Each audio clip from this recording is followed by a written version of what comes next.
We're standing now in the main parking lot, which doesn't look too sinister. At this level, it is a very large parking lot, fenced on all sides by fence topped by barbed wire. It also has these electronically operated turnstiles.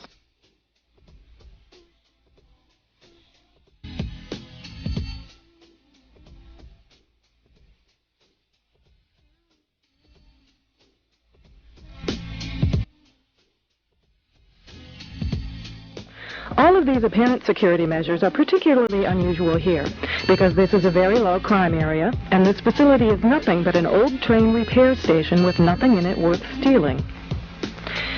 In this portion of the parking lot is a brick building, suitable for processing, next to a gate that leads right out to the railroad tracks, and all of this is contained inside a fully fenced area, now 3 layers deep in fencing at this point.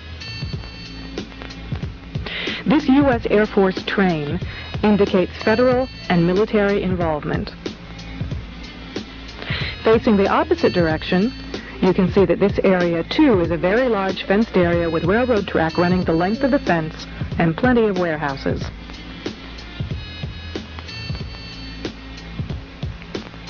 This facility was supposed to have closed in June of 1993, yet instead several $1 million in federal funds have been spent on supposed renovations over the past 2 years. Helicopter windsocks and markers are evident throughout the property. This small building is the only way into a particular fenced area. Inside this building, we see more of the motion-activated detectors, electronic turnstiles, and prison bars.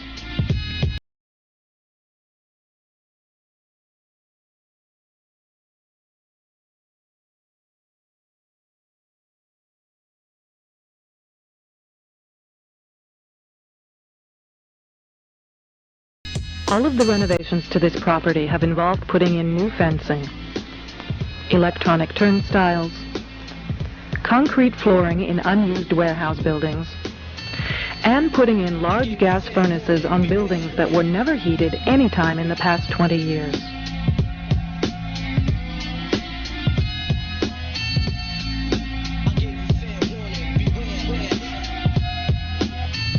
Outside this building is fencing and a cattle run section of fence, all topped by barbed wire, pointing inward, not to keep people out, but to keep people in.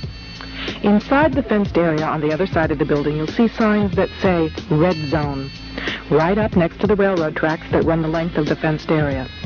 Next to the Red Zone sign, you can see closely numbered markers on the fences that are too closely spaced to be parking markers, just as if they plan to have people line up to board the trains. Here's a helicopter marker on the power lines outside the facility, indicating expected helicopter traffic, and again, another tall radio antenna. Looking around, you can get an idea of how huge this place is and how many people it could contain in its fenced-in area.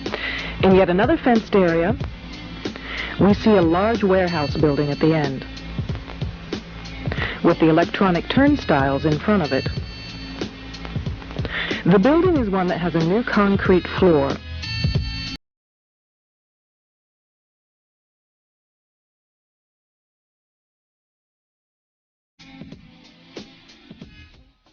Outside, there are new gas pipes.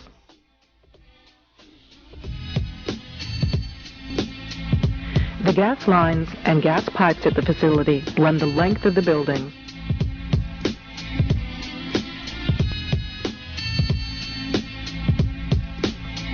And come out at some very, very large, brand new furnaces that have been installed at the buildings throughout the facility.